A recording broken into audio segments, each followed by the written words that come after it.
desde hace más de un año estamos trabajando, haciendo actividades con directores, guionistas, críticos, estudiosos del cine, casi todos los sábados en la sala más chica, y bueno, poder cerrar este año con Lucrecia, donde nos va a hablar de muchísimos temas, pero obviamente que de todo aquello que tiene que ver con la creación, con quienes crean, cómo crean, desde qué lugar y cómo, los modos también. Me parece que es un tema que a todos aquellos que estamos haciendo o distribuimos o trabajamos en la exhibición, en la formación del cine desde acá, nos parece algo muy importante reflexionar y cuestionarnos qué es lo que estamos haciendo. Y en ese sentido, la verdad, me parece que la charla de hoy de Lucrecia va a ser algo muy gratificante para todos nosotros. Así que muchas gracias, bienvenida. Y bueno, te escuchamos.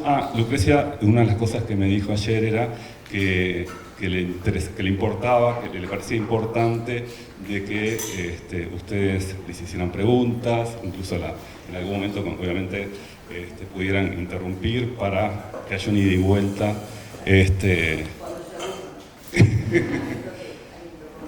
Así que bueno, gracias a todos y bueno, muchas gracias a ti.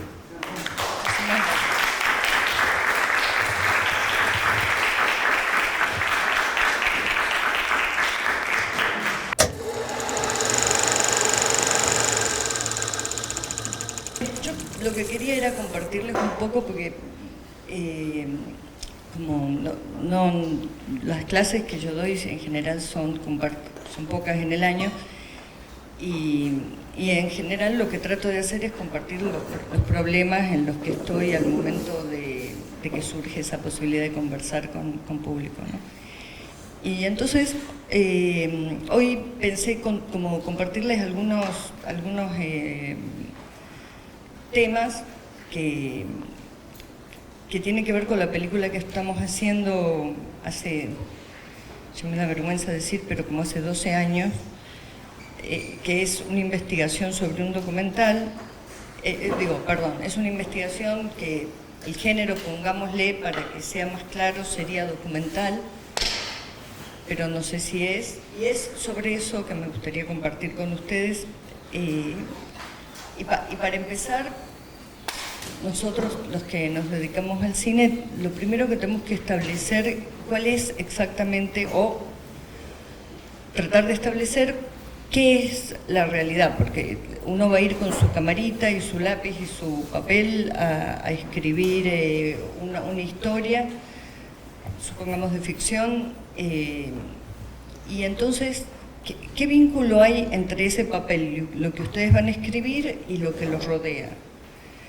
No importa que sea sobre extraterrestres, digamos, ese mundo futuro o ese mundo desconocido, paralelo, va a tener indudablemente referencias con lo que ustedes conocen. Algún extraterrestre finalmente va a decir una frase que es de su abuela o de su tía y que les pareció bien, que al extraterrestre le quedaba bien. Entonces, la experiencia de lo que vivimos y de lo que nos pasa es imposible separarla, no importa el género de lo que estemos abordando. El sustrato siempre va a ser dónde estamos, de qué estamos rodeados, qué cosas leemos, qué cosas vemos, qué cosas conversamos, ¿no? Entonces,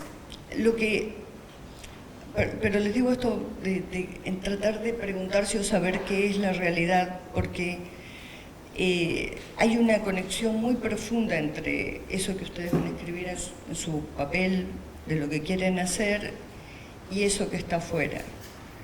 Porque lo que está fuera de nosotros, supongamos que pudiéramos hacer esa partición, que tampoco es muy clara, y dividir nosotros y el mundo, ¿no? Supongamos que pudiéramos hacer esa escisión. ¿Qué es lo que nos rodea? Porque ahí, cuando uno va por la ruta manejando, va bastante tranquilo, pasando autos que vienen en la dirección contraria. ¿Y por qué estamos tan tranquilos de que no va a venir uno de esos y nos va a pegar un choque de frente? Que es una paranoia horrorosa que uno tiene en la ruta, ¿no? Es decir, ¿cuántos locos estarán manejando y que pueden romper ese pacto de que vos vas por un lado y yo voy por el otro? En el desplazamiento de nosotros en una ciudad está lleno de pactos preexistentes, algunos tácitos, algunos que nos tienen que enseñar en una no sé cómo se hace acá cuando se rinde para tener el carnet de conducir, pero que ahí uno te explican todas las cosas, ¿no? Las señales, qué significan, lo que tenés que hacer. Bueno, todo lo que nos rodea tiene un sistema de reglas o de procedimientos con los que fue hecho. Todos esos procedimientos, pongamos, las rejas, por ejemplo, las rejas de la ventana. Hay una forma hay distintas formas de poner las rejas, pero depende del nivel de inseguridad que haya en la ciudad, la reja la van a tener que empotrar en la pared o simplemente la atornillan. Les digo esto porque he visto robos en donde se atornilla muy fácilmente la reja. Por si tienen rejas de esas, sepan que no es muy seguro el sistema. Pero la reja además significa que hay algo adentro que el que está afuera no tiene. La reja significa que uno tiene un poco de miedo. Toda cosa en la que nos detengamos tiene una serie de procedimientos técnicos para ser hecha y unos pensamientos e ideas y situaciones y experiencias que hacen que ese objeto esté donde está. Están esas grietas de no saber, que uno no puede, aunque se ponga a mirar la cosa, no logras traspasar cuáles son los pensamientos que lograron eso. Pero en general, todos los objetos que nos rodean tienen unas leyes de construcción y unos motivos de por qué han sido construidos. Entonces, ¿qué escaparía? Esto es una pregunta de verdad. ¿Qué escaparía a esto que estoy diciendo? El río, ¿escapa a esto que estoy diciendo? El río, ¿no? Es algo sobre lo que hay unos procedimientos y sobre lo que hay unos pensamientos, y uno puede decir, no, bueno, el río está ahí mucho antes de que todos nosotros estuviéramos. Pero el vínculo entre el río y nosotros sí fue construido. Las fantasías que tenemos sobre el río, que es un lugar por donde, que para alguna gente es límite, para otra gente es posibilidad de tránsito más rápido para ir a otro lugar. No hay cosa sobre la superficie de este planeta que no haya sido, a la que no le hayamos asignado pensamientos que las conviertan en unas cosas que están disponibles para nosotros. Les doy otro ejemplo. Ustedes vieron que, no sé si les pasa que cuando van a lugares de cerros o de montañas, dicen sí, y el Cerro Negro. Y vos mirás y ves una cordillera de un montón de picos y decís, ¿cuál es? El más alto, y siempre pensás, debe ser el más alto. Y resulta que no, es otro que si te acercas un poco más, no sé, tiene X cosas por la cual la gente del lugar, que en escala es muy pequeña, qué sé yo, la ladera del cerro es de alguna piedra medio oscura y le han puesto Cerro Negro. Pero si te alejas y ves la cordillera, no sabes cuál es el Cerro Negro. No hay cosa más desesperante que en el campo te den indicaciones de cómo llegar a un lugar, porque son indicaciones incomprensibles para la persona en la ciudad. Te dicen, no, y ahí subís a la falda y ahí vas a ver un sendero, pero no el camino, un sendero. Y vos decís, Dios mío, sé que me voy a perder porque ya la falda, ya la ladera, ya todo eso no se viene exactamente. Y la idea que uno tiene de eso, no coincide con la del lugar. Significa que nada sobre la superficie del planeta escapa a un procedimiento que hemos hecho sobre eso. Más, menos consciente, más, menos compartido. Algunas cosas están definidas por muy poca gente, otras estamos todos de acuerdo. Sobre la palabra río, más o menos todos estamos de acuerdo. Nos dicen cómo dibujar un río y medio que hacemos lo mismo, ¿no? Hacemos las dos orillas y unas como cositas así de que señalen agua. Y sin embargo, la morfología propia del río no es así. Por ejemplo, este río de ustedes y nuestro, más de ustedes que nuestro, ¿vieron ese color aleonado que le dicen al río de la Plata? Acá llega ese color, ¿no? Bueno, ese color sale de mi provincia. Ese es el problema de los salteños, que todo el tiempo estamos tratando de ver hasta dónde llega nuestra provincia. Bueno, llega hasta acá. ¿Y por qué? Porque la mayor cantidad de sedimentos que le da el color al río Paraná la obtiene del río Bermejo, y el río Bermejo sale de una zona de montañas que está en mi provincia, que las laderas proveen de sedimentos, miles de toneladas anuales, y son sedimentos, algunos muy lentos, algunos muy pesados, que van por el fondo del río moviéndose a una velocidad lenta, porque eso es muy importante. Dibujamos río y dibujamos la superficie, pero si sabemos un poco más podemos dibujar el río como un corte, ¿no? Como un corte. Lástima, no pedí un pizarrón con lo que me gusta el pizarrón. Pero si dibujamos el corte, digamos, así como si fuéramos geólogos, del río, todos los sedimentos que van por debajo del río avanzan a una velocidad distinta que la superficie. Los elementos que le dan color al río son muy finitos y están flotando mezclados con el agua, no se precipitan, salvo que el río se detenga, y entonces llegan hasta acá esas pequeñas partículas rojizas, que qué lástima que no tengo una foto de ese lugar, pero se darían cuenta que toda esa tierra que está llegando es de mi provincia. Y las islas que se forman en el delta del Río de la Plata son de mi provincia. Eso es verdad, pero no se concibe de esa manera, porque la tierra y la propiedad se piensa de otra manera. Entonces, en la medida, las cosas son, depende de qué sistema de percepción estemos asignando esa cosa. Digamos, volvamos al río porque lo tenemos acá cerca y siempre espero que el mar genera más inspiración que el río, como que del mar hay mil cosas, del río hay muy poco, porque bueno, ahora con todas estas ideas vamos a poder darle un poco más de esta importancia. Entonces un río es una serie de elementos, algunos en ese estado de fluido, con enorme cantidad de partículas que le dan el color marrón. Y a propósito de esto les cuento algo. Yo cuando hice Sama, filmamos todo bastante cerca de la confluencia del Bermejo con el Paraná, en el norte, digamos, siguiendo por el Río de la Plata hacia arriba, y el fotógrafo era portugués. Y cuando fui y el color, nos habíamos ganado una plata, como vieron que el cine, que ganaba una plata y la tenés que ir a gastar a donde te la dieron. Entonces teníamos que ir a hacer el color a Holanda.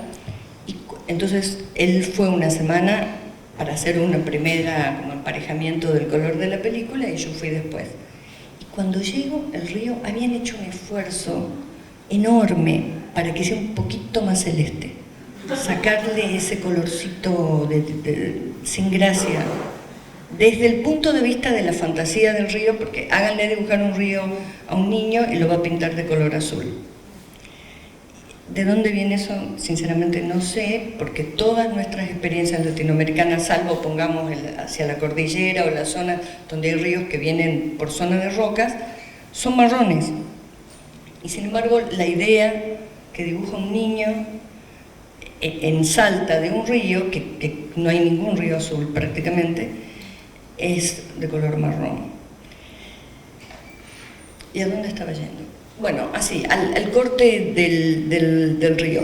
Entonces, en el corte si uno hace el corte, están todos esos sedimentos que van lentos. Por ejemplo, los sedimentos pesados que salieron, pongamos la época de tormentas ya en el norte, que en febrero, llegaron al lecho del río San Francisco, que después se va al río Bermejo, que después sale al Paraná, y después vaya.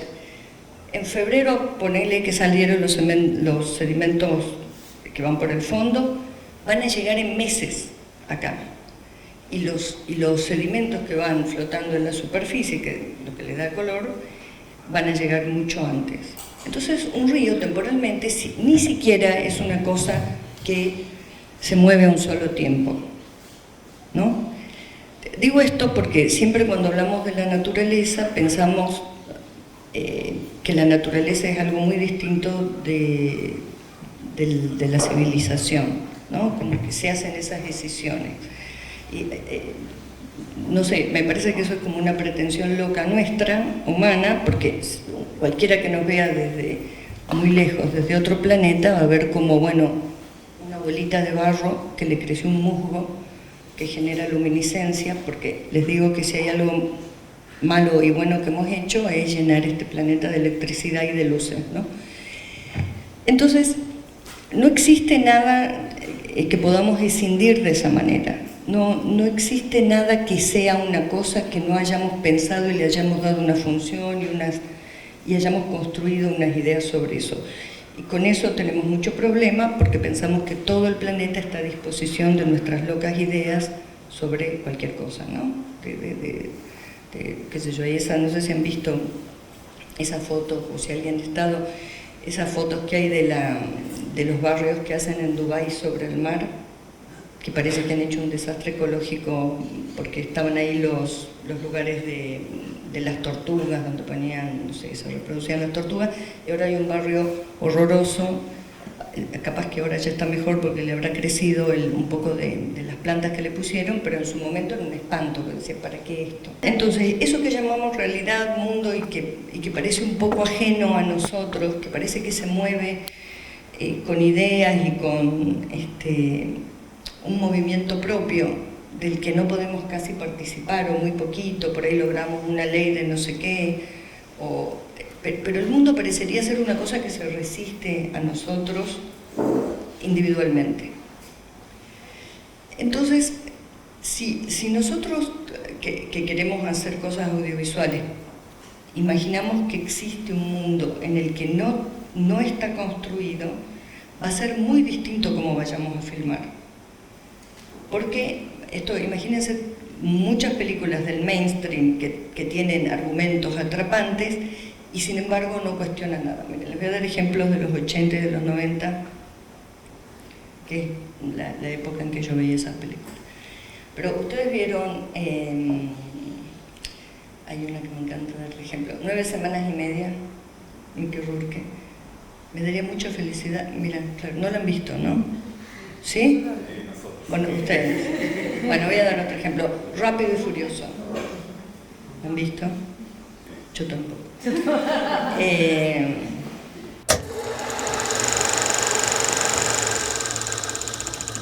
Piensen en las películas con Tom Hanks, Meg Ryan, Ben Stiller y Jennifer Aniston, y más o menos estoy hablando de esas películas. En donde los argumentos te atrapan porque una noche estás medio loquincha y decís, che, me voy a poner a ver esto, algo bien estúpido que me atrape, y uno agarra esas películas, o estás X. Esas películas te atrapan porque tienen ese mecanismo de argumento que te engancha fuertemente, pero cuando termina la película no tenemos ni un pensamiento acerca de ¿por qué ellos todos tienen trabajo? ¿Es el inevitable destino del humano el amor? Hay un montón de preguntas que uno no se hace.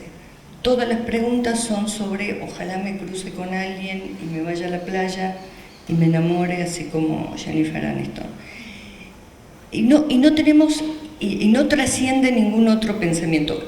¿Eso significa que la película es mala, que no hay que verla, que hay que prohibirla? No, simplemente que hay un cine que flota sobre la superficie del planeta sin hacerse ninguna pregunta, porque lo que quiere es agarrar a la persona que está un poco loquincha en la noche o que quiere desentenderse de alguna cosa y entrar en ese vapor flotante sin hacerse ninguna pregunta. Y eso está bien, pero si eso es todo, sería un gran problema, porque nos perdemos una cosa muy potente, que es esta herramienta de lo audiovisual, que es una herramienta atractiva, porque nos permite compartirlo con mucha gente al mismo tiempo, porque podemos hacer que escape a las palabras, y ahora voy a dar un ejemplo más preciso de eso, y porque incorpora cosas que son muy difíciles de atrapar, que es la gran inventiva del uso del lenguaje que hacen las personas. Las películas son los actores, pero ese mundo que es muy difícil, ahora está hiperregistrado, porque ahora con los teléfonos registramos muchísimas formas. Digamos, hay gente que nunca tuvo acceso a poder registrar su modo de hablar, su modo de comportarse, y ahora se puede hacer con los teléfonos.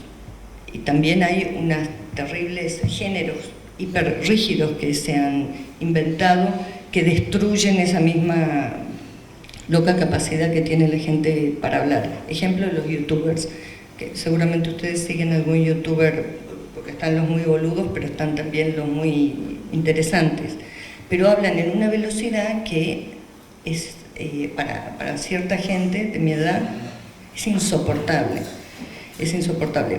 Bueno, pero ese género empieza a existir a partir de un instrumento. Y ahora hay gente que vos te la encontrás en la calle que hablan como youtubers. Y así, el mundo se va transformando. Entonces, si el mundo es una cosa sobre la que hemos inventado casi todo, todo lo que parecía que nos preexistía a nosotros lo hemos puesto a disposición nuestra, y las cosas son según para qué nos sirven. Eso es un gran invento del humano, y que está directamente relacionado con el lenguaje, porque díganme una cosa que exista que no tenga nombre. Pensemos, una cosa que existe y que no tiene nombre. Yo me puedo quedar hasta el domingo. No hay, ¿no? O sí puede haber que uno dice, ¿vieron cuando uno va a la ferretería y te falta una piecita del calefón?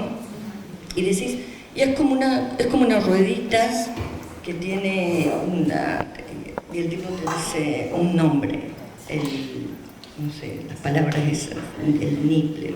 Por ejemplo, a mí que me gusta hacer cosas así con herramientas, entro en páginas de ponerle para qué sé yo, de cosas hechas que se venden en ferretería, y no sé ni cómo buscarlas porque no sé los nombres, y tengo que estar horas y horas hasta que veo la imagen y más o menos veo que se parece a lo que necesito.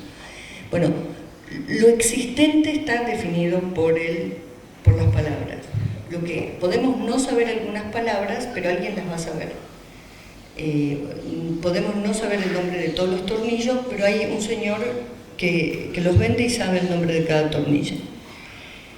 Entonces, eso significa, lo que les quiero decir con esto es la prueba inequívoca de que no existe nada que no haya sido de alguna manera inventado por nosotros. Porque ¿qué es una montaña sin una persona que perciba lo negro y su forma triangular? Es otra cosa. ¿Qué será? Lo que los animales consideren que es esa montaña, un lugar para ir cuando hace mucho calor. Esto es muy importante porque cuando en muchas películas que la huida a la naturaleza, miren, les doy ejemplos patéticos, se pierde en la naturaleza y comprende algo de sí mismo. Uno puede ir a la naturaleza y estar años viviendo ahí y no comprender nada ni de sí mismo ni de la naturaleza, porque vas rompiendo todo porque lo único que querés es escaparte de ahí. O en muchos, nosotros, la gente del cine, el momento de libertad cuando él, y en general ella, entra desnuda al mar, la libertad suprema de la desnudez. Y para eso tuvieron que ir a una playa nudista porque en otro lugar no la podían filmar porque no los dejaban. O sea, hay ideas tan... o la maternidad y de repente la apertura mental hacia el universo. Esto pasa mucho, desgraciadamente, en las películas, que la persona que queda embarazada está como imantada por el universo. habrá casos, pero no es una condición de la maternidad, ¿no? Hay gente muy estúpida y que pudo criar a sus hijos, que nosotros decimos, che, esta persona qué estúpida es, y mira qué bien que crió a los hijos. Entonces, tan estúpida no es. Pero lo que digo es que nada escapa a nuestra capacidad loca de ponerle nombres y decir para qué sirve. Entonces, si nosotros vamos a escribir sobre eso, no podemos no preguntarnos sobre todo eso otro, porque si no, empezamos a filmar y a escribir sobre el mundo como si el mundo fuera una cosa dada. Es la realidad, ¿no? Miren, les doy otro ejemplo que esto sirve mucho. En todas las películas, hasta hoy, pero fuertemente entre los 50 y los 60 y los 80, en Argentina, el servicio doméstico que aparece en las películas absolutamente coincide en sus objetivos, fines y emociones con los dueños de casa. Y son amables, graciosos y lloran cuando la niña sufre por la telenovela. Esa comunión inventada por el mundo audiovisual, voy a decir argentino, pero estoy segura que acá también pasó, en donde el otro que trabaja, sobre el que no tenemos ningún comentario más que su aparición sirviendo alguna cosa, o lo vemos para allá lejos barriendo, siempre parece totalmente consustanciado con el mundo del que dueño de casa, dueña de casa. Ustedes recordarán las negras en las películas tipo Lo que el viento se llevó, ¿la vieron? Esa es por ahí más fácil porque es como muy famosa. Bueno, en esa película, de la manera que los esclavos le hablan a la ¿cómo se llamaba? Uy, ahora te vuelvo a hacer lo mismo, la actriz. Ley. Vivian Leigh. Bueno, una chica blanca, linda y enamorada, y la negra, gorda, y que habla así, mamito, como le hacen hablar, totalmente sufre por lo que esta chica, que no tiene más problema que el amor prácticamente, y esta otra señora que no está pudiendo cuidar a sus hijos, pues se tiene que ocupar de esta, que le sobra todo, le sobra la plata, le sobra la tierra y le sobran los esclavos. Ni me acuerdo cómo es el argumento, pero pongamos que era así. Entonces, qué fácil es, sin querer ser mala persona, sin llegar a poner a la negra hablando como una tontona consustanciada con los problemas amorosos de la chica, qué fácil es para cualquiera de nosotros armar una escena donde hay personas que son manos que sacan y ponen cosas y que no son nadie, ¿no? Ya el mismo escalafón que tenemos en la industria de extra, secundario, no sé qué hay entre secundario y protagonista, pero bueno, todo ese escalafón que significa distinta distribución del dinero, también es distinta distribución de la atención y distinta distribución de la participación en la película. ¿Esto no le suena algo conocido? Distinta participación en la historia, en el argumento, distinta participación en el presupuesto, distinto nivel de detalle sobre esa cosa. Eso es el sistema que hemos inventado, que se manifiesta de manera, ¿cómo diríamos?, inapelable en las películas. Entonces, ¿cómo hacemos para escapar a eso? Para no reproducir en nuestra película. Por ahí ustedes me dicen, bueno, che, mi película es sobre un corredor de auto y la verdad que todo lo que decís no me importa nada. Y bueno, veremos cómo te sale la película. Porque es muy difícil hacer, o te perdés, la potencia que tienen las imágenes y el sonido si crees que el mundo es una cosa sobre la que no hay que observar un poco más. Por ejemplo, en un corto de Visconti, en Boccaccio 70, siempre doy los mismos ejemplos porque les digo la verdad, yo no vi mucho cine. En Boccaccio 70 hay un corto de Visconti que trata sobre una chica rica que se casa con una chica rica alemana, se casa con un noble italiano, un poco para tener un poco de prosapia, un poco de que le dé un poco de lustre, y este tipo es un bon vivant que le engaña y sale en la tapa de una revista muy popular con unas minas en un lugar, no sé qué, así como un lugar de prostitución o qué sé yo. Y la chica se le viene el mundo abajo, y la película trata sobre eso y sobre la angustia, lo que se le ocurre a ella, que es Romy Schneider, que por ahí la conocen, una actriz que ya se murió, y la preocupación de ella, bueno, Visconti era comunista, esto no significa que está salvado de nada, pero por lo menos pensaba que las cosas no eran tan inocentes. Y lo que se le ocurre a Romy Schneider, que no sé cómo se llama el personaje en la película, es que ella lo que la va a salvar de este espanto, del fracaso de su matrimonio, de la posibilidad de que el padre le dice que no pierda esa conexión con la nobleza, que lo aguante al tipo, en fin, de todo ese infierno que se le viene, ella dice, lo que yo tengo que hacer es buscar trabajo. Y como una chica rica que nunca buscó trabajo, abre el diario, una cosa que ya creo que ya no hay, y empieza a buscar qué ofrecimientos de trabajo hay y en qué ella podría ser útil. Y mientras todo esto pasa, los sirvientes que trabajan, imagínense cuántos, en esa casa tan rica, nunca son eso que vemos en las películas que yo les mencionaba de Argentina.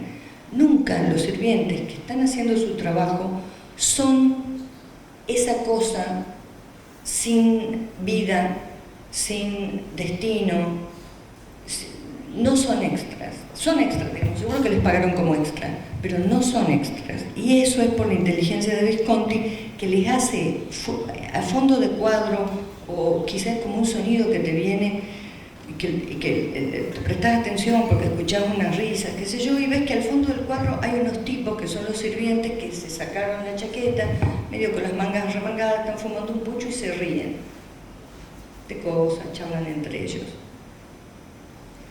Ese detalle hace en una película muy cortita, que todo el tiempo ves mucha riqueza, te hace ver el mundo. Te das cuenta que el problema no es Romy Schneider y el amor, el problema es que para escapar de un infierno la chica pensó en el trabajo como salida, y que en ese lugar lleno de gente que trabaja para ellos, por los cuales no necesitan trabajar nada, ni en limpiar el baño cuando se bañan, esas personas tienen vida.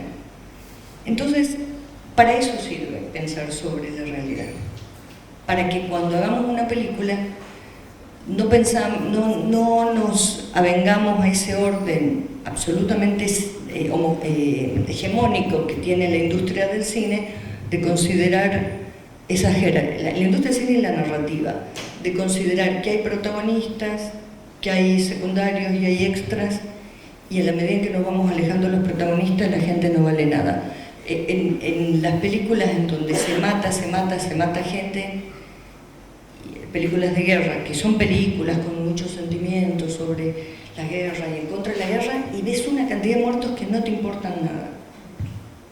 Y ahí la película falló, porque si el problema era la guerra y que estás en contra de la guerra, no pueden no importarte todos los muertos, o te importa solo la muerte del protagonista. Las películas buenas, cuando se mueren los extras, te hacen sufrir.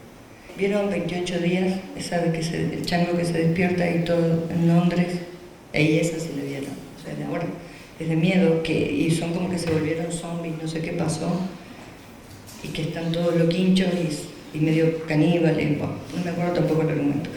Pero bueno, el tipo se despierta en un hospital, se sale de terapia intensiva, se saca las cosas que tiene puesto, el suero, no sé qué, sale y la ciudad está vacía. ¿Por dónde camina ese tipo? Quizás al principio camina por la vereda, quizás al principio toca el timbre de las casas, hasta que en un momento abandona y ya se mueve en la ciudad como si fuese una selva, entrando por las ventanas, saliendo por donde le conviene y usando el espacio con reglas distintas, porque ya no hay nadie, no hay por qué respetar las reglas de movimiento en una ciudad, porque no hay nadie. Bueno, hasta que se da con los zombies y ahí empieza otra cosa. o bueno, o esta, Soy Leyenda, ¿no? Como el esfuerzo en Soy Leyenda, muy norteamericano, es tratar de que la ciudad siga siendo una ciudad, con este pequeño chiste de que además es un coto de casa.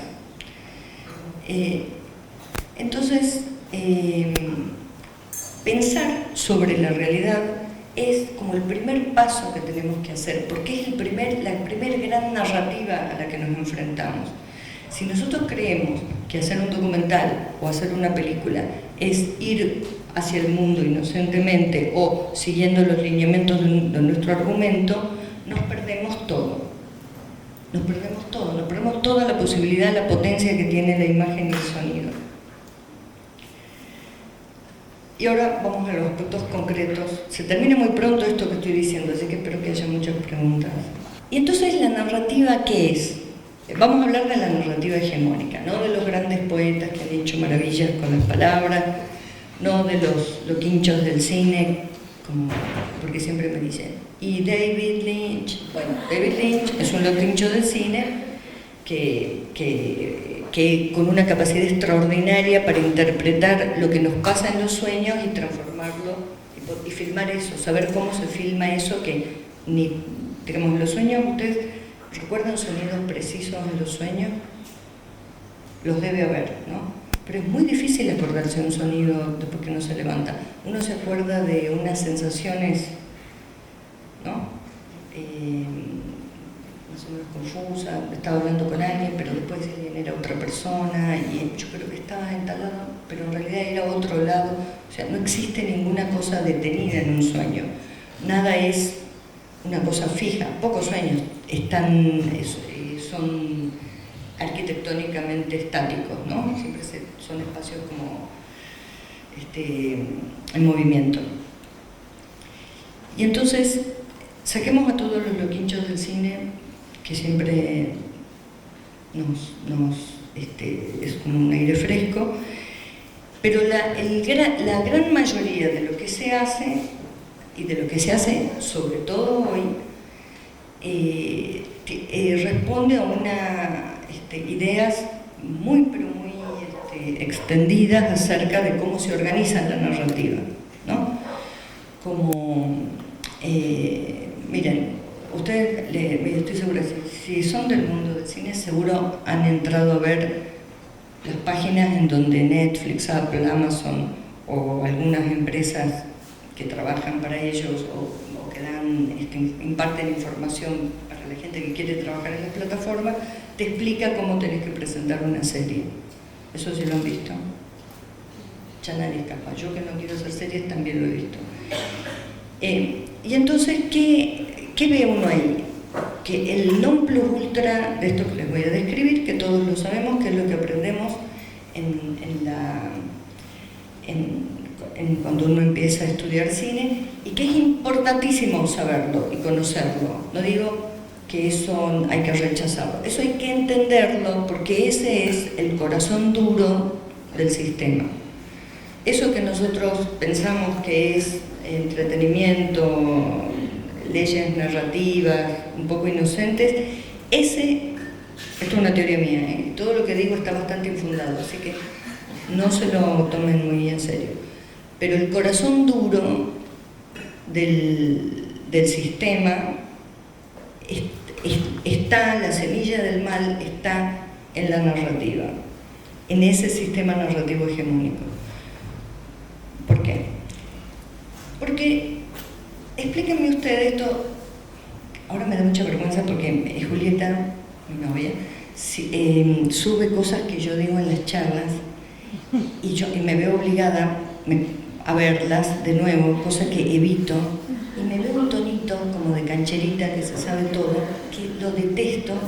Les pido disculpas porque ese tonito un poco argentino, un poco mío, va a salir y lo detesto, pero es así.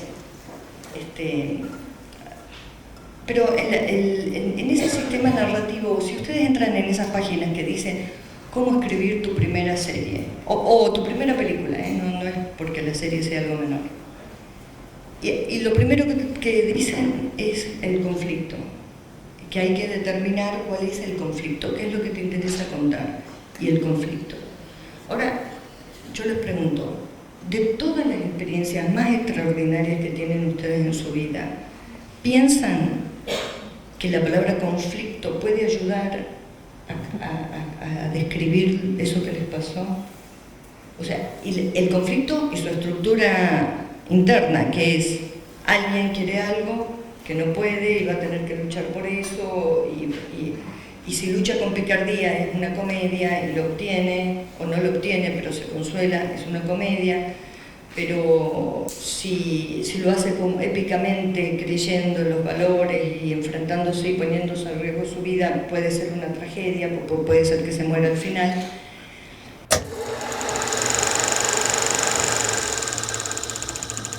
Cuando estudian cine, lo primero que pasa es que viene una vecina que un poco le da pena que uno haya elegido cine porque no se entiende bien. Bueno, ahora es un poco más, pero cuando yo decía decir cine o ir a la NASA a estudiar astronomía era un poco lo mismo, era como, wow. Pero siempre viene alguien que como con buena onda te dice, yo te tendría que contar mi vida porque es una película. Y después, y en general, muchas veces no adolecen de todos estos problemas narrativos, son mucho más complejas las cosas que te cuentan. Pero toda vez que algo nos parece interesante, nos gusta, nos llama la atención y empezamos a pensar sobre eso y a observar, y en un momento decimos, porque como estudiamos cine, todo el tiempo estamos pensando que algo tenemos que hacer, porque si no nos van a echar de la casa. Entonces estamos todo el tiempo pensando a ver qué podemos hacer, a ver qué cosa interesante hay. Hay el narco. La cantidad de gente de clase media que no se droga, que le encanta el mundo del narco, que ni conoce, es llamativo. Pero bueno, suena como una aventura peligrosa, qué sé yo. Pero cuando estamos en ese plan, el imperativo primero que tenemos, lo tenemos aprendido, y lo hemos aprendido no en la escuela de cine, lo hemos aprendido cuando empezamos a estudiar historia en la primaria, es buscar el conflicto, ¿no? Ya se tiene que terminar la charla. No, es un teléfono al azar. Buscamos el conflicto como si todo lo que le pasa a un ser humano en la vida pudiera describirse como alguien quiere algo, no puede, tiene un obstáculo y vamos a ver cómo lo consigue. Y no es verdad, les digo, no se los digo porque se los digo por experiencia humana, no por cine.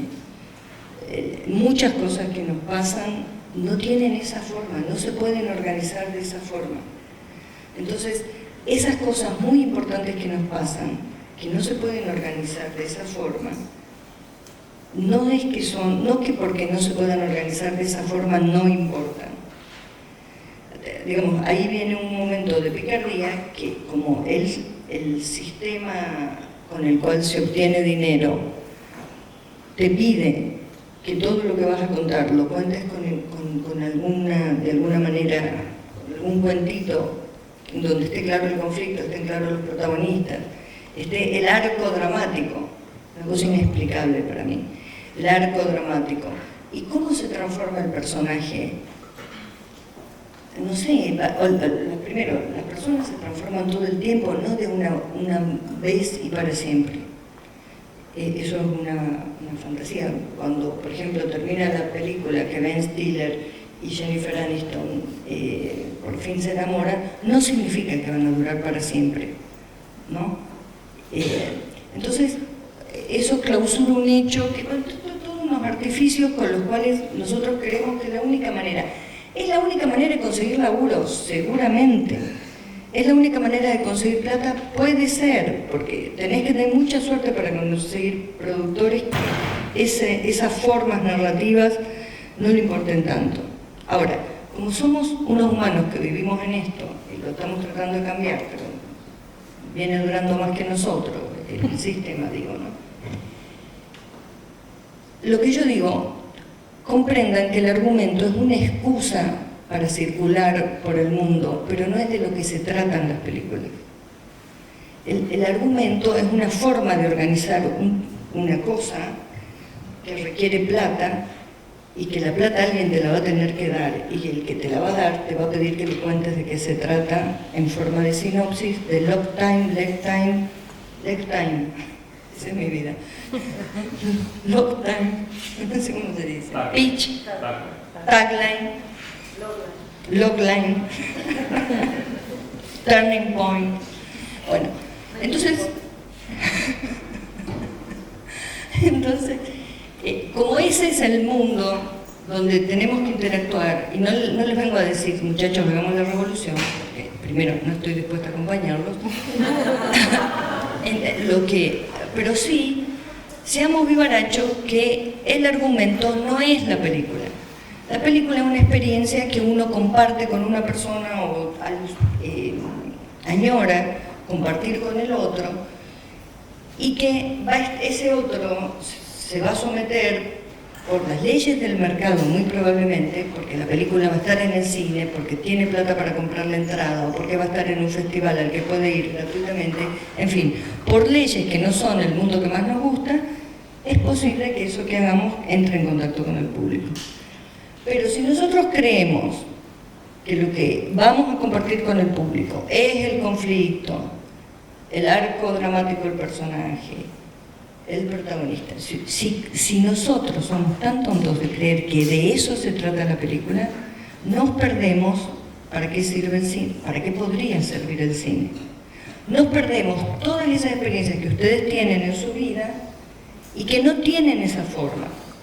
Y que cuando la ponen en esa forma dejan de ser eso que les pasó, dejan de tener el espíritu. Vieron que cuando uno, les habrá pasado 1000 veces, uno dice, che, tengo una idea buenísima porque una cosa que le pasó a mi abuela, que quiero hacer, y cuentan una anécdota que y todos te miran y dicen, pero ¿de qué se trata? Bueno, vos decís, pero es que mi abuela dijo tal cosa y yo...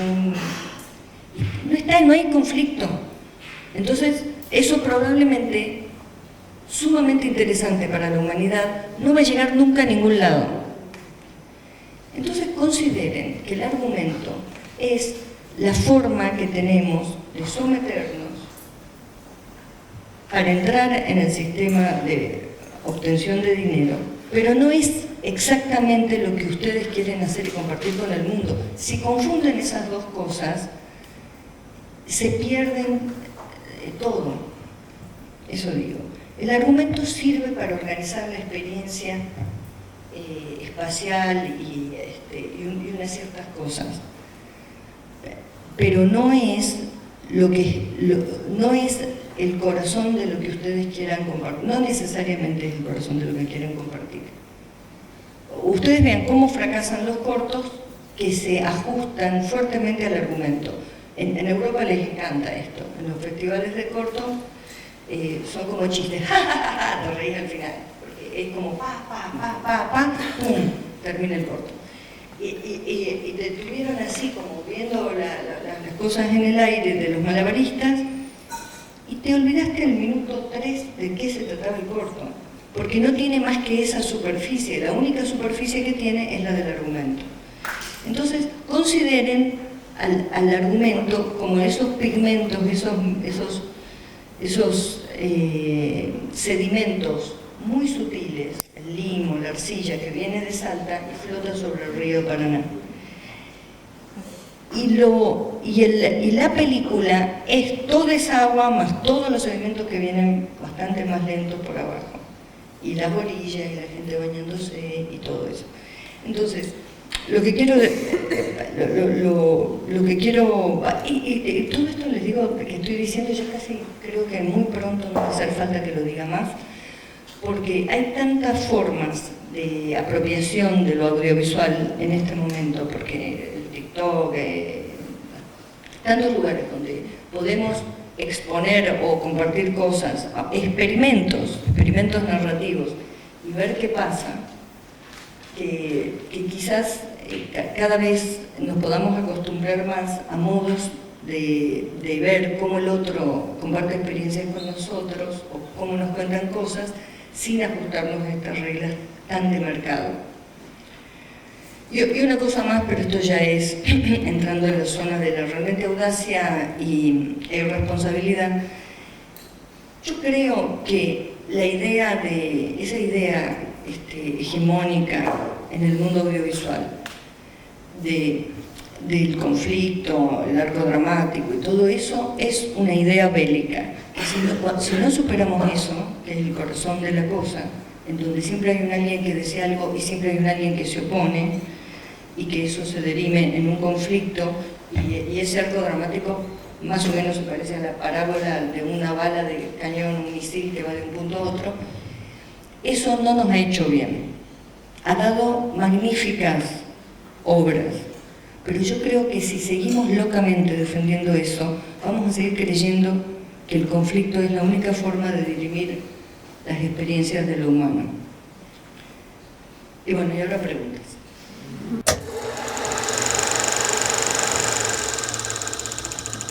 Primero, creo que la idea también era hablar un poquito de Chocobar, un poquito de la relación entre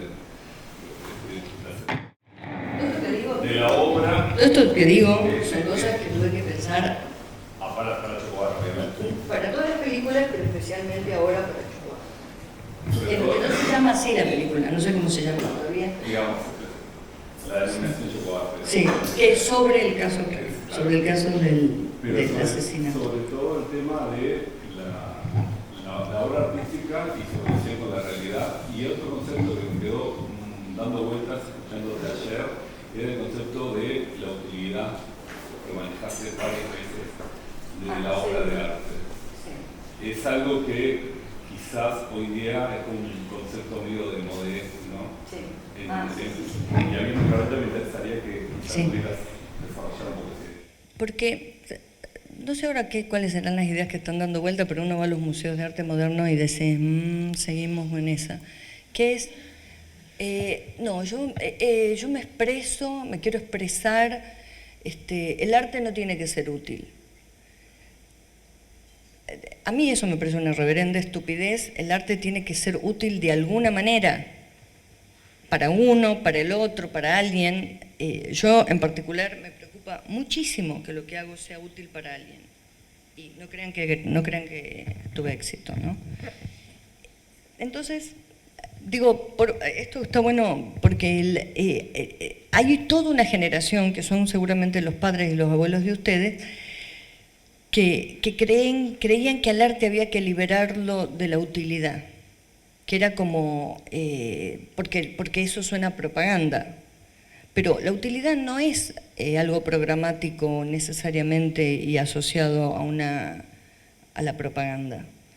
La utilidad es que cuando compartamos eso, algo nos pase que haga que esta experiencia tan solitaria y sin sentido de la existencia sea más amable. O nos ayude a encontrarle algún sentido, aunque sea momentáneo. Entonces, les digo esto porque ha habido, los museos, miren, yo he ido en Hong Kong al museo de Louis Vuitton, o sea, una gente que tiene plata para comprar, esperen que me pongo esto, una gente que dispone de una gran billetera para comprar cualquier obra de contemporánea. Y sinceramente me pasé por ahí. Y miren que no soy quizás la mejor persona para museo, pero tampoco soy la peor. Y me pasé pensando, Dios mío, ¿en qué se ha convertido la cosa ahora, sino en la manifestación de que tengo plata y hago lo que se me da la gana? Y rara vez te pasa, y yo me acuerdo exactamente las veces que en un museo aprendí algo sobre mí, sobre el mundo, o quedé perpleja de una manera que me duró esa perplejidad como para seguir pensando. Poquísimas. Primero porque un museo es ya una sala de terapia intensiva de cosas que hizo gente que eran seguramente repudiadas en su tiempo. Y entonces ya uno pierde todo ese contexto. Pero hay cosas vergonzosas que están pasando porque hemos separado la idea de utilidad de lo que hacemos. Y el mundo de la, ¿cómo se llama?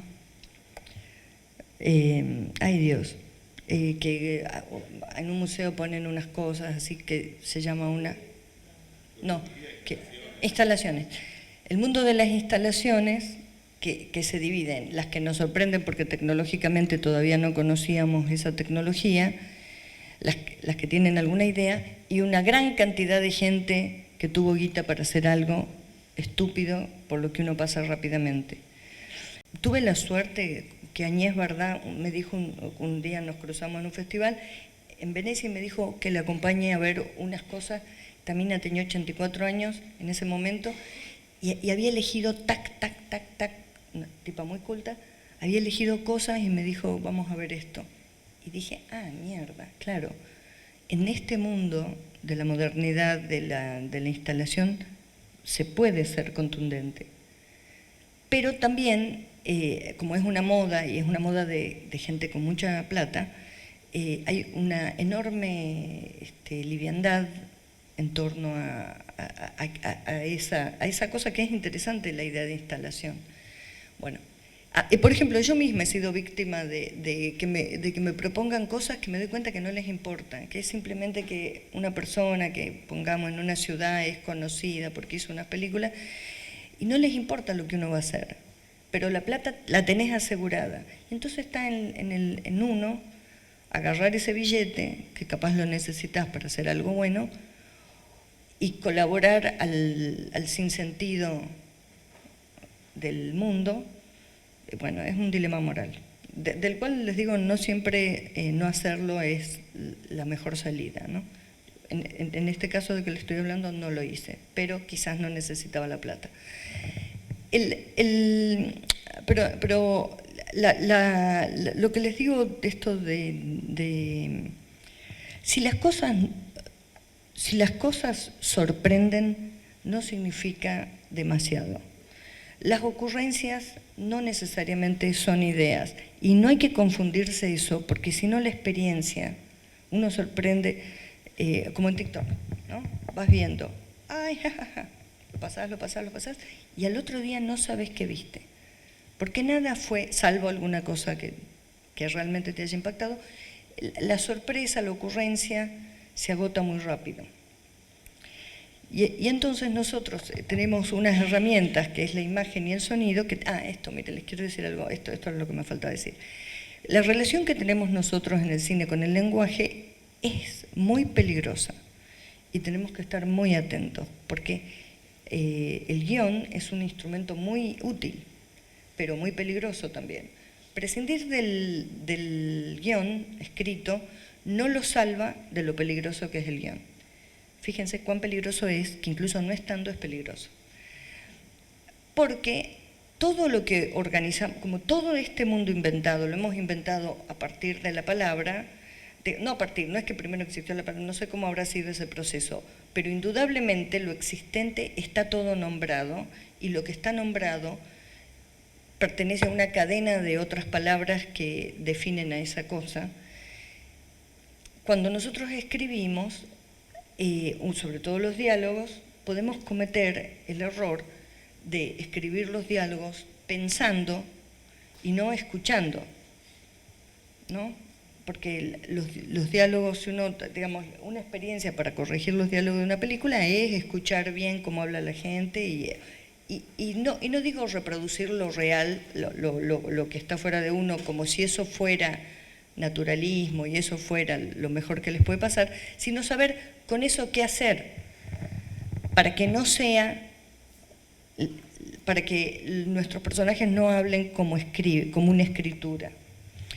Y para que nuestras escenas no sean escrituras, también hay que saber cómo alejarse de las palabras, y esos son triquiñuelas que van a tener que inventar. Y esto es algo muy importante. Porque uno dice, bueno, pero yo vivo en Rocha, bueno, no sé dónde viven, pero van a tener que inventar el cine, porque el cine no es una cosa que ya está terminada, el cine es una cosa que necesita ser inventada todo el tiempo, porque lo que ustedes salgan a cualquier hora a la ventana de su casa, a la puerta, y díganme si en alguna película vieron eso que los rodea. si las cosas que a ustedes les pasan creen, ya las han visto en unas películas. Si todo eso es así, probablemente sea Meg Ryan. Pero si no, que es lo más probable que no seamos Meg Ryan, que debe ser una mina copadísima. Estoy dando un ejemplo simplemente por las películas horrorosas que ha hecho. Si lo que nos rodea no lo hemos visto en ningún lado, si cuando caminamos por la calle de nuestro barrio, de nuestra ciudad, hay algo que no ha sido transmitido, no significa que sea obligatorio, pero les digo que por lo menos es algo que no existe. Lo que ustedes ven no existe salvo si ustedes lo hacen existir. Por eso, ¿y cómo lo van a ordenar para que exista como película, como corto, como un cosito de TikTok, como lo que sea? Es una invención. Si se ajustan a unas leyes, que está bueno que las conozcan, que es como, viste, para estafar a alguien tenés que saber cómo funcionan las leyes. Para quedarte con tierra de otro tenés que saber cómo funcionan las leyes, pues si no te vas a mandar una macana. Entonces es importante saber cómo funcionan las leyes de la narrativa, pero sepan que la única posibilidad que hay, que cada uno de nosotros tenemos, es inventar el cine. No está dado de antemano. Y no es una tarea ciclópea. Es algo que está muy al alcance de cualquier ser humano, simplemente hay que saber que todas estas leyes son unas leyes de las que hay que más que nada sospechar. Con esto que estabas diciendo sobre el lenguaje oral, por lo que entiendo que la película sobre Chocobar se basa mucho en testimonios de gente que estuvo ahí, y quería saber cómo está afectando eso el montaje, ¿no? Porque me imagino que hay muchas como inconsistencias o contradicciones. Claro. Con todo esto que hablabas de la estructura, cómo esto está como yendo en contra, ¿verdad? Claro. ¿Cómo manejar eso? Mira, el problema más difícil que tuve yo con esta película, y te digo que creo que nunca en mi vida hice tantas versiones tan distintas de guión, y las versiones, si me animara, si fuera capaz, si fuera tan valiente de animarme a mostrárselas, porque son tan horrorosas que me da vergüenza, pero si me animara de la primera a la última, la diferencia que hay es que en la primera solamente pensaba lo que una persona progre y buena, que se cree buena, piensa sobre las comunidades indígenas, y en la última versión que tenemos, que quizás no sea la última, se trata de otra cosa, que es de cómo se construyó la historia argentina, de qué modo, para que sea todavía posible hoy cometer esos crímenes y que casi nada suceda. Entonces, la dificultad más grande en Chocobar, por supuesto que hice muchas entrevistas y conversaciones con las personas, pero el foco más grande en la película lo pusimos en qué es un documento, qué relación hay entre un documento y un hecho histórico, que es muy parecido a lo que estábamos hablando. ¿Qué diferencia hay entre un documento y un hecho histórico? Esto, la gente que estudia historia les hacen pensar mucho sobre eso, pero cuando vos estás en el poder, cuando vos sos el que tiene el sartén por el mango, el documento es el hecho histórico. Y cuando vos estás padeciendo la historia, te das cuenta que el documento no es el hecho histórico, que el hecho histórico es el documento y el documento es el hecho histórico, pero que la existencia y la historia no es eso, no es el ordenamiento de unos documentos para entender. Encima, miren, este tema es sobre una persona asesinada, Javier Chocobar, en el marco de la lucha por la tierra, asesinada por un vecino. Y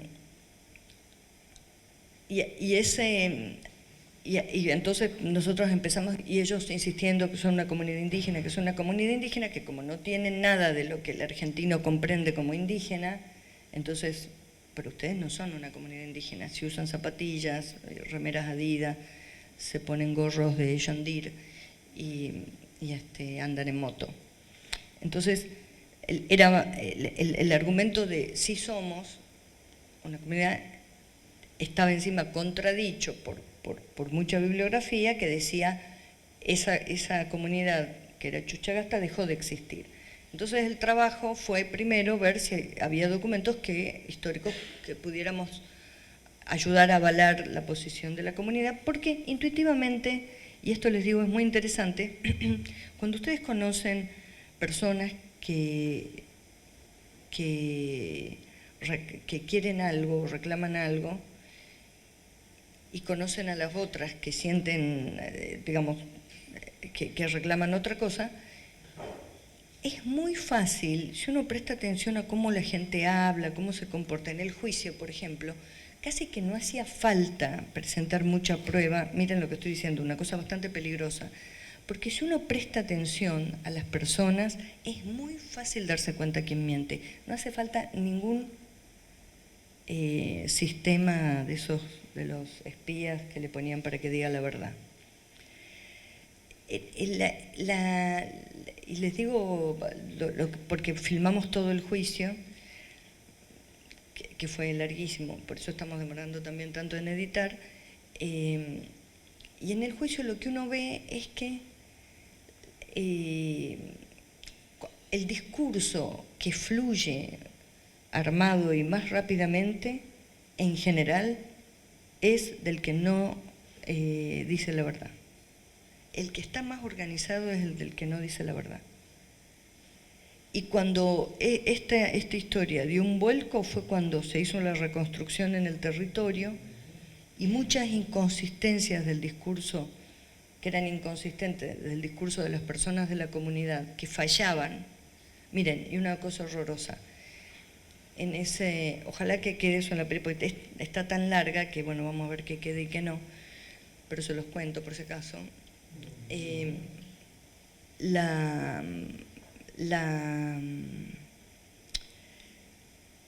Ay, me olvidé, eso es por trasnochar, se me echó una laguna. En el juicio, las personas de la comunidad naufragaban cuando daban el testimonio, hablaban y uno sentía que, yo decía, uy, este juicio se pierde, este juicio se pierde. Era el juicio por el crimen, para determinar al asesino, no era el juicio por la tierra. Y yo pensaba, uy, esto se pierde, porque les creías más porque veías emocionalmente afectados, pero todo lo que decían era contradictorio, qué sé yo. Pero cuando fuimos al territorio, ese discurso, que como discurso, como palabra, como fluidez, no funcionaba tanto, en el territorio se volvía muy claro. Y lo de los otros se volvía muy sospechoso. Y vos decís, ¿cómo puede ser? Bueno, eso pasó, no, les digo, no es magia, ni que creo que nos dimos cuenta todos, también los jueces que estaban ahí.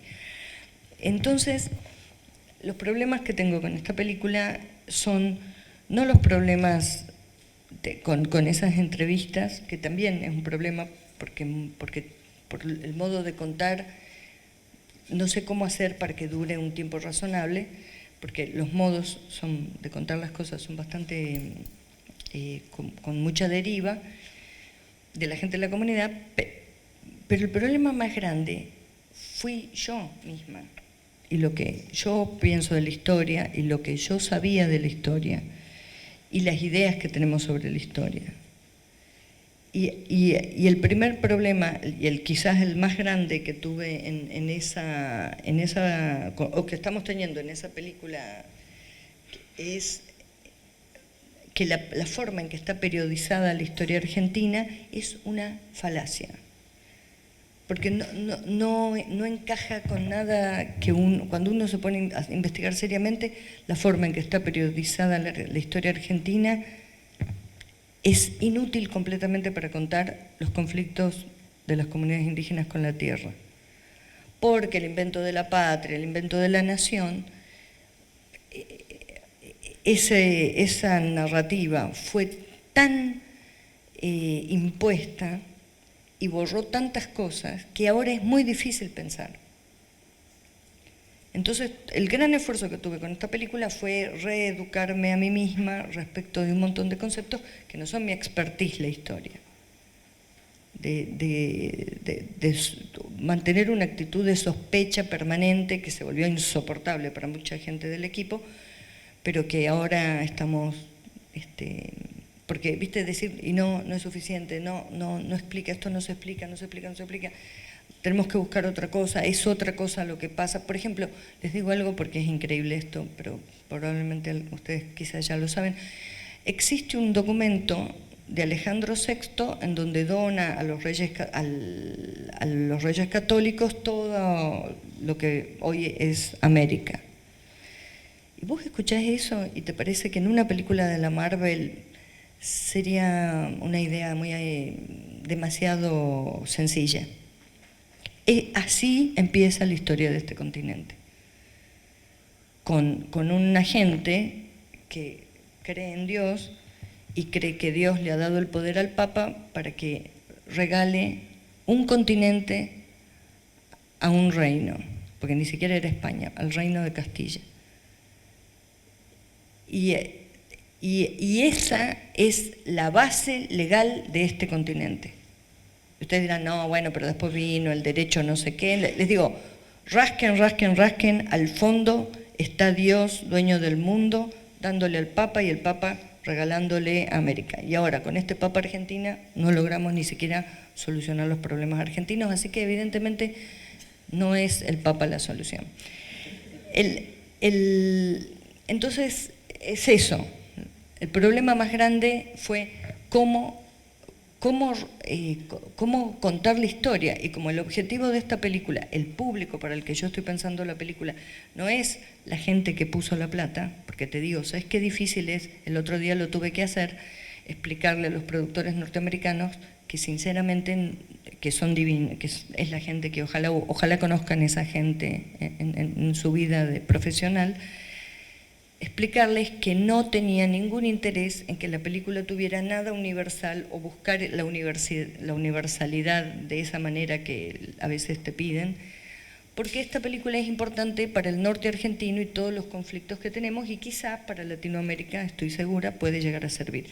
No es una película que le puede servir, o salvo como curiosidad, en Estados Unidos, en Texas, quizás en alguna universidad o alguna gente. Pero sí es una película que podría ser popular por el tema en las comunidades indígenas y en el norte argentino, donde tenemos una forma de usurpación de tierra muy particular y que por suerte le hemos podido describir bastante bien. Entonces, eso, y la dificultad, ¿cómo hago yo que he hecho estas peliculitas? Con todas unas intenciones, fracasadas la mayoría. ¿Cómo hago ahora para ser efectiva en contar esto tan difícil, donde yo soy el primer obstáculo, a unas personas casi analfabetas, con mucha experiencia de ver cosas en el teléfono, de video, y con una impronta de la historia argentina, sobre qué es la historia argentina, requete contramachucada en la escuela, requete contradicha, requete contraprendida, y que ahora lo primero que hay que hacer es descreer, y con esta idea, que yo con todo respeto les hablo porque no estoy diciendo que el problema sea Dios, o sea, que crean en lo que quieran, eso nunca va a ser un problema, creer que hay algo, la ciencia también tiene sus locuras, o sea, creer en algo superior no me parece mal, creer que esa cosa superior te puede dar derecho a regalar un continente, eso es una locura. Y estas personas, todas estas personas son muy católicas, las personas de la comunidad. Entonces, ¿cómo hablar, cómo decir estas cosas sin ofender a las personas? Porque ¿qué derecho tiene uno? Aparte, en América, sinceramente, el Dios que vino de Europa era atroz, y acá en América sí es un poco más bueno. En las comunidades ese Dios es más bueno, y en general han visto que en el campo importa más la Virgen, y todo el ritual en torno a la Virgen es medio la Pachamama, en lo que yo tampoco creo. Entonces, pero creo en la gente que cree, y creo que cuando la gente se junta y cree en algo es hermoso. Bueno, así que esa es la respuesta. yo no podría hacer una película sobre lo que una comunidad indígena piensa porque estoy muy lejos de la experiencia. Lo más probable es que romantice eso, y, ¿no?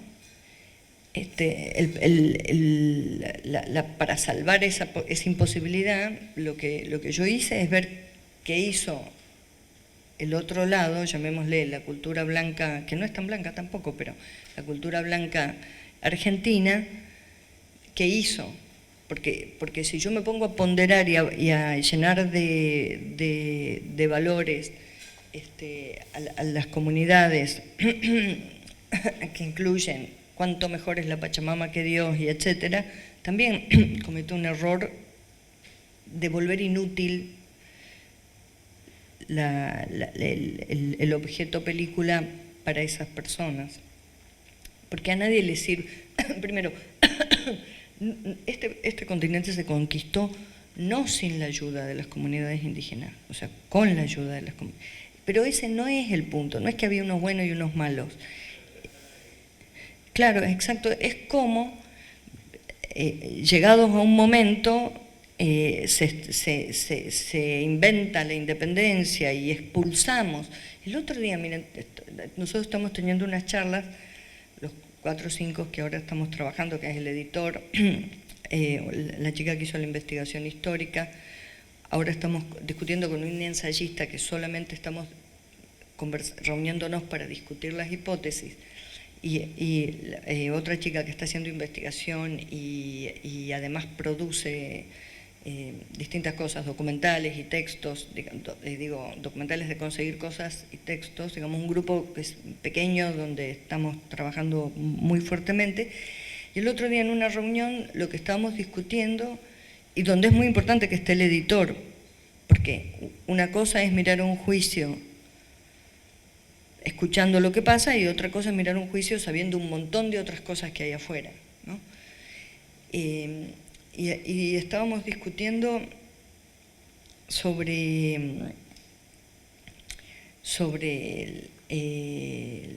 el relato de la independencia, digamos, la palabra, y expulsamos a los realistas.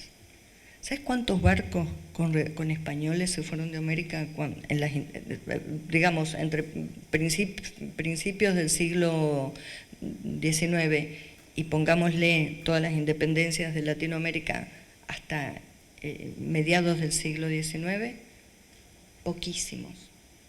No expulsamos a nadie. Simplemente se reconvirtieron las ideas del orden.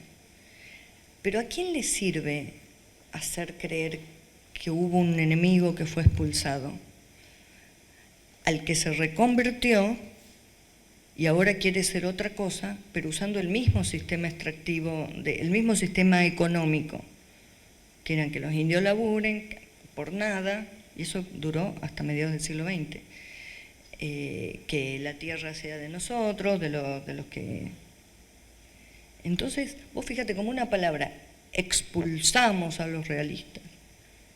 Y te digo, por favor, hagamos alguien que investigue cuántas personas españolas que pensaban que todo eso tenía que seguir igual, se fueron de América.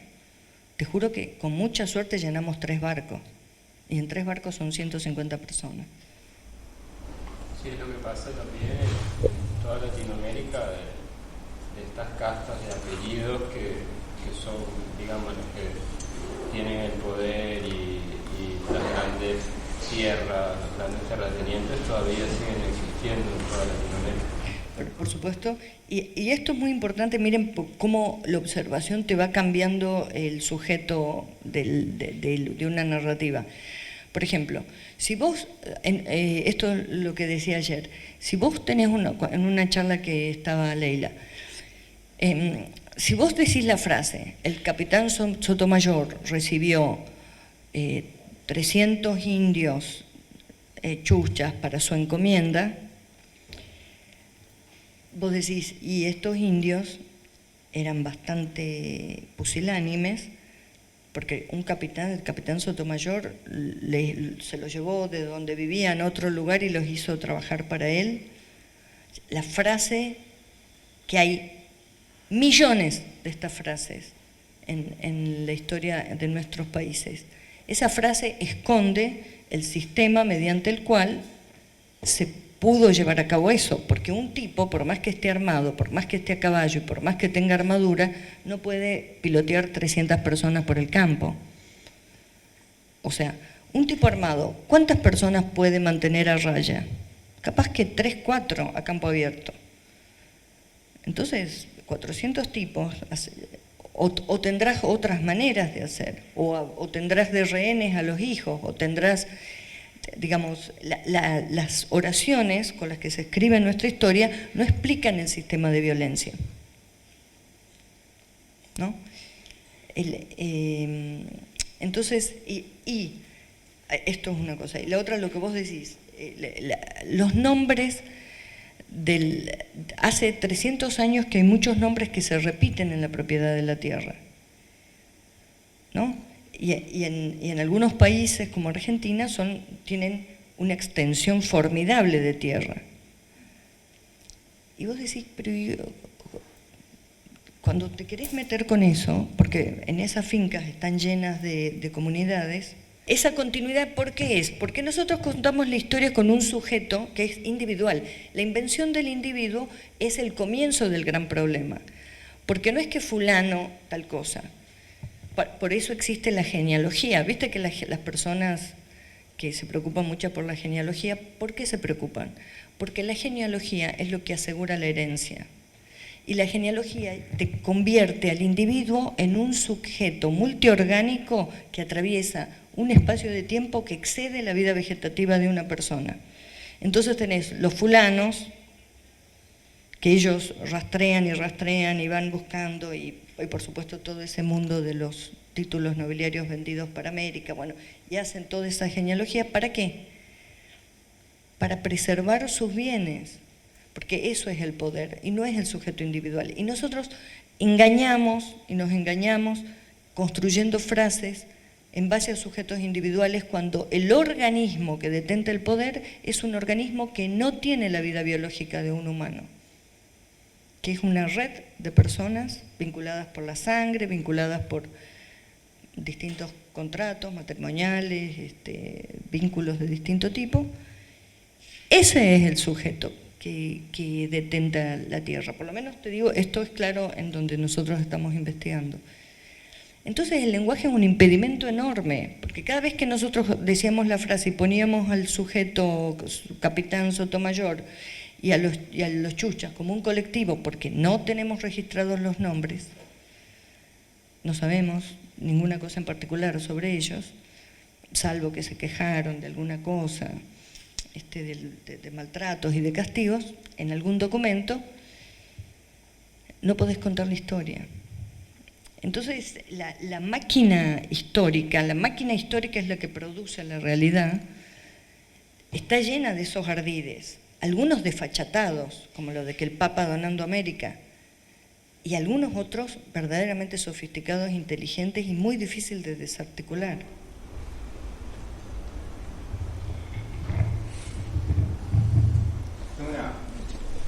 Tengo como un aporte a esto que decías tú, que esto que viene de este antecedente que después es donde se basan las bases de nuestras tierras hoy por hoy, ¿no? De tanto Argentina como Uruguay pasa.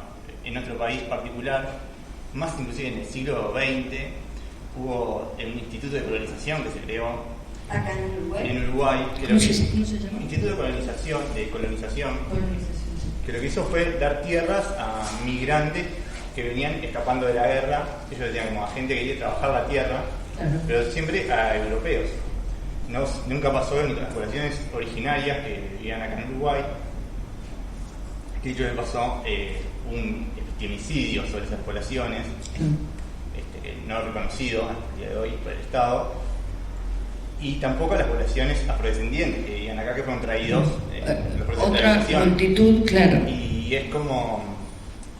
¿Y en qué se basan? Y bueno, en estas bases de que la tierra, la propiedad privada de alguien que sea dueña, ¿no? Como a mí muchas veces me vuelve loco ir por acá a Uruguay, que no es muy grande, no tengo grandes cerros ni cosas, pero de repente es un campo y es un cerro que está alambrado, ¿sí?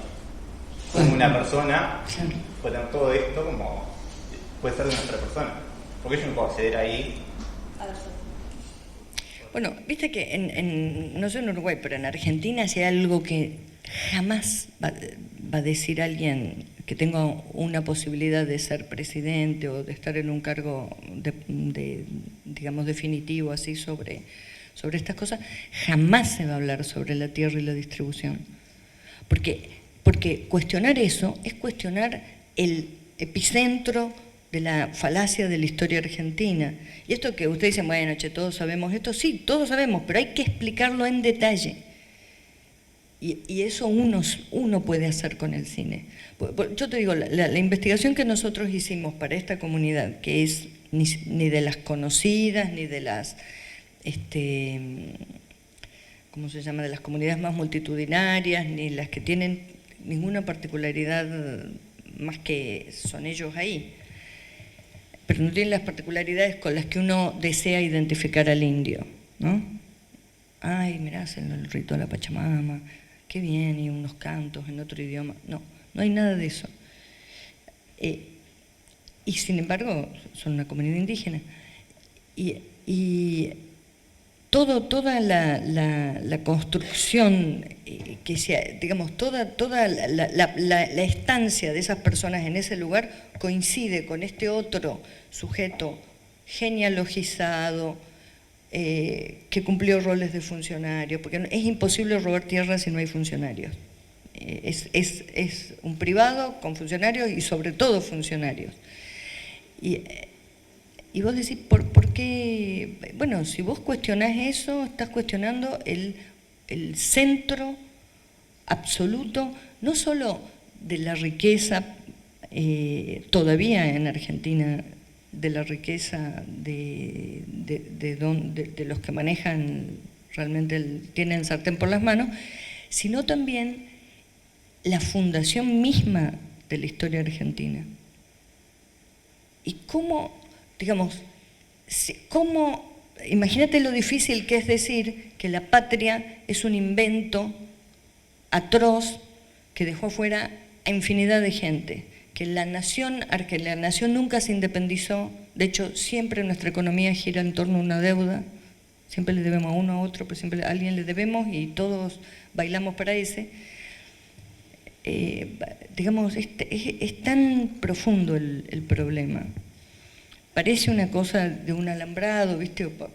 Esa es la primera cosa que te llama la atención. Che, este cerro, ¿cuándo lo compraron? Escúchame, hay un tipo en Salta que ahora está dividido en millones de propiedades, 5.400.000 hectáreas. ¿Por qué? Porque Dios le dio al Papa y el Papa al Rey. Y te juro que Spider-Man te parece mucho más realista que esa historia.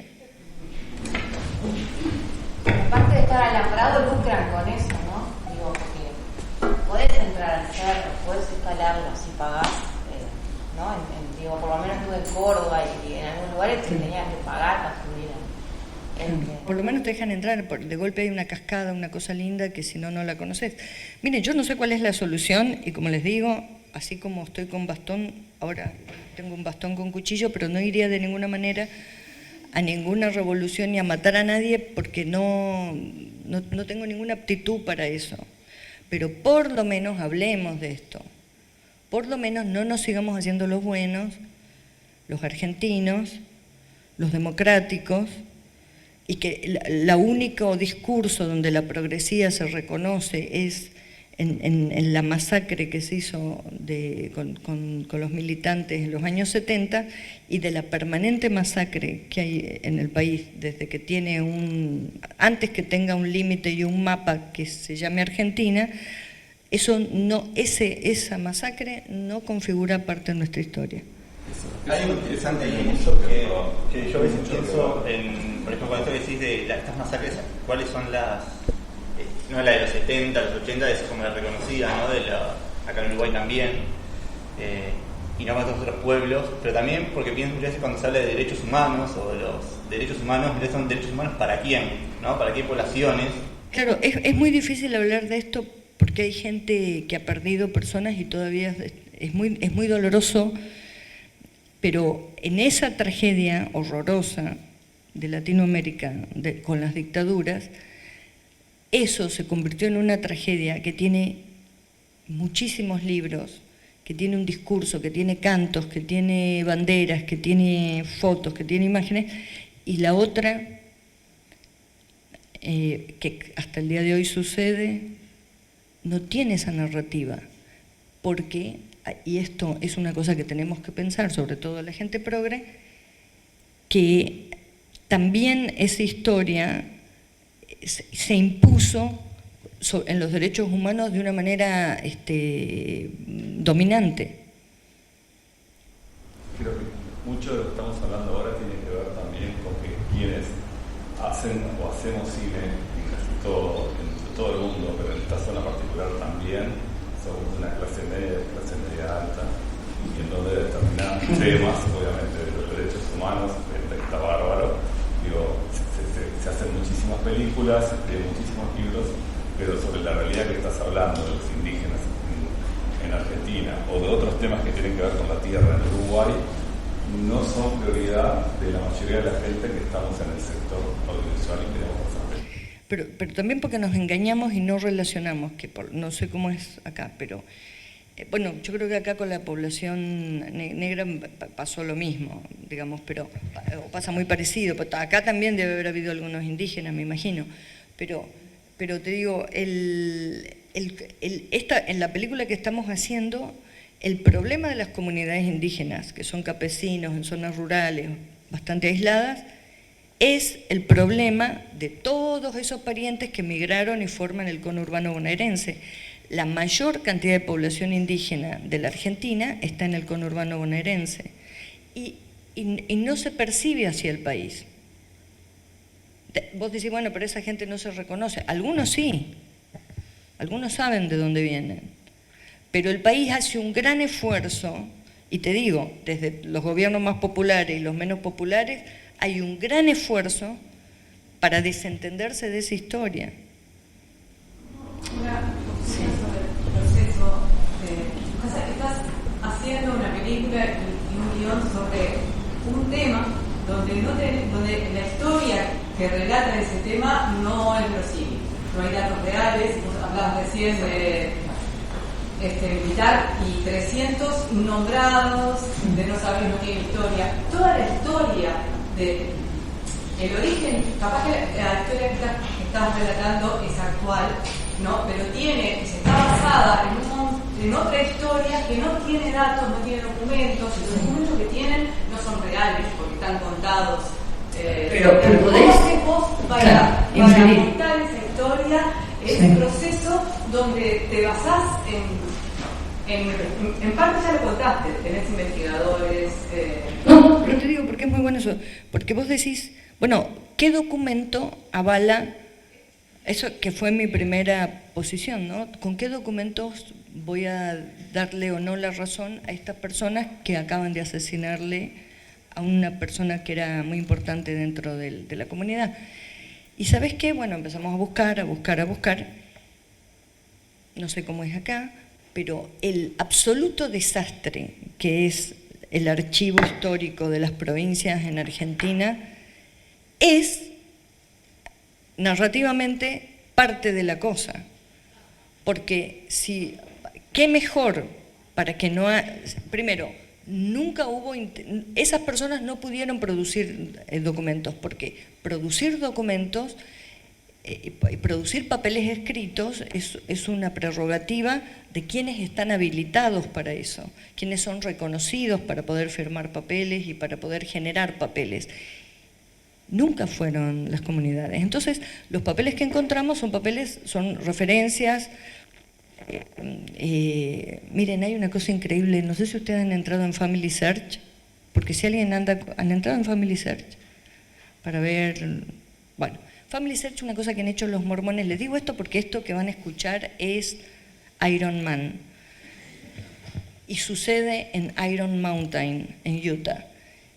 Los mormones durante los años 70 en toda América, incluso acá también, por eso búsquense en Family Search, han microfilmado, porque en esa época no había cosa digital, no había escaneo, han microfilmado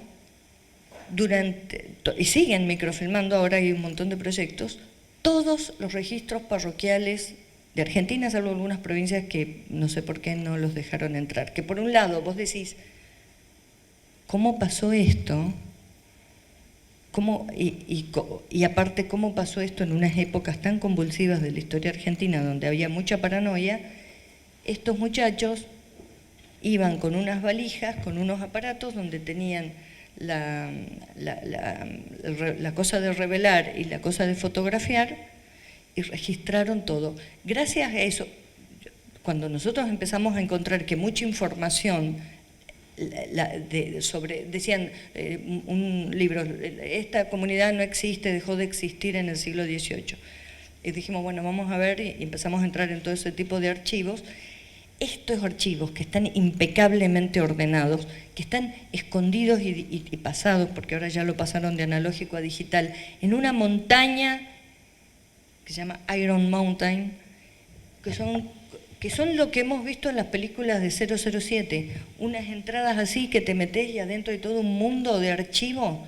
Bueno, entonces nosotros nos juntamos con el representante de los mormones en Argentina para preguntarle por qué habían hecho esto, qué era lo que les interesaba, y nos contestaron unas cosas medio evasivas, pero bueno, no sé qué van a hacer, cómo termina esa Big Data, pero te digo que por lo menos es una fuente ordenada para los investigadores latinoamericanos, lo cual te hace ver cómo a veces por el lado de las malas intenciones vienen también las soluciones, ¿no?